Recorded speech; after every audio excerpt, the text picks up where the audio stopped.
Hello, everyone. Welcome back to Goddess Guidance. It is me, your goddess, Hestia Aphrodite, the voice from the divine realm. If you are new to this channel, please be sure to like and subscribe so that I can know and that our community can know that life is spiritual. Life is spiritual. Life is not only spiritual, but it is magical. It is mystical. It is mythical. Life is spiritual. And with life being spiritual, there is a lesson in everything. With life being spiritual, there is purpose in everything. With life being spiritual, there is knowledge in everything. With life being spiritual, there is God in everything. With life being spiritual, there is supreme energy in everything. With life being spiritual, there is, but there is nothing at the same time. It is everything and it is nothing. As above, so below, as inside, as out, from north to south, from east to west, from the moon to the sun, from feminine to masculine.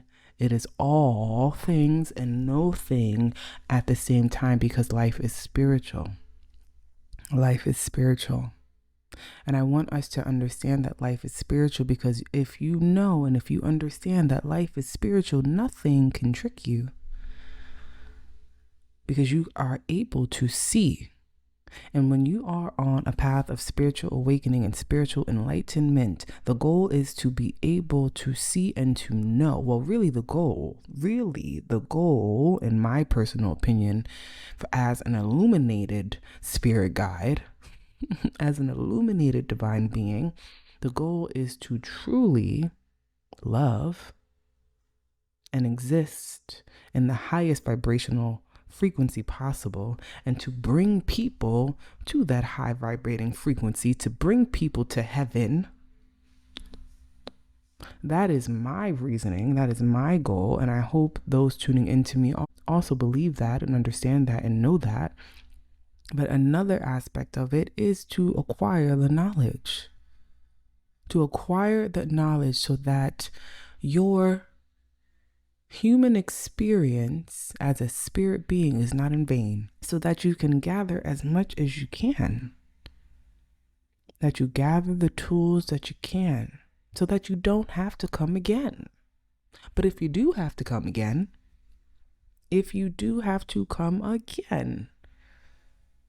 you have everything that you need to then get some more, right? Because life is a forever educational, knowledge-filled journey, right? So life is spiritual. Everything is magical. Everything is mythical. Everything is divine. Everything, every person, every plant, every ant, every human, every rose, every lilac, every lily, every piece of garbage, every raccoon, every squirrel, every plant, every breath.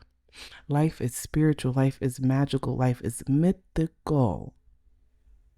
It is. And I want us to pay attention. I want us to pay attention because, again, as spirits having a human experience, there are other spirits moving out and about. They are moving.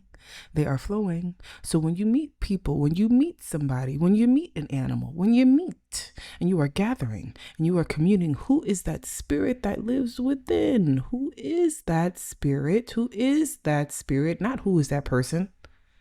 And then let me look at your hair and let me see how much money you make and where do you live and what car do you drive, because life is not physical.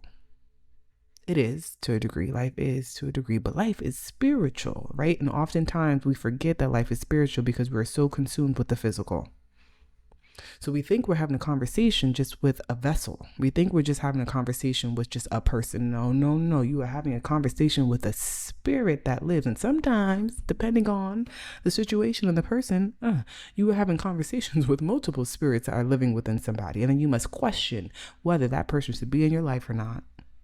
Even if it's not multiple spirits, even if it's just one spirit, you must question if you desire to have that person in your life or not. Because what spirits are you inviting into your home? What energy are you inviting into your home?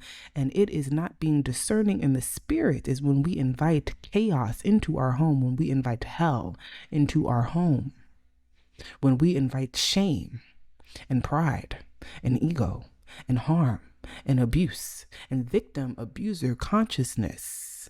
That is when we invite that energy into our home, because we were not discerning of the spirit. We just looked at the flesh and said, sure, come on in. Come on in. Right? And I could also be speaking metaphorically to our home, because your home is a vessel. The vessel is also your body. Right? So if we look at it from a deeper perspective, who are you inviting into your home, as into your body, as into your flesh, as into your body temple? Who are you inviting into your home? Who are you inviting into your home? What spirit have you invited into your home? And when you look at it from that perspective of who is that spirit that you invited into your home, maybe that anxiety makes sense now. Maybe that rattling in your spirit makes sense now.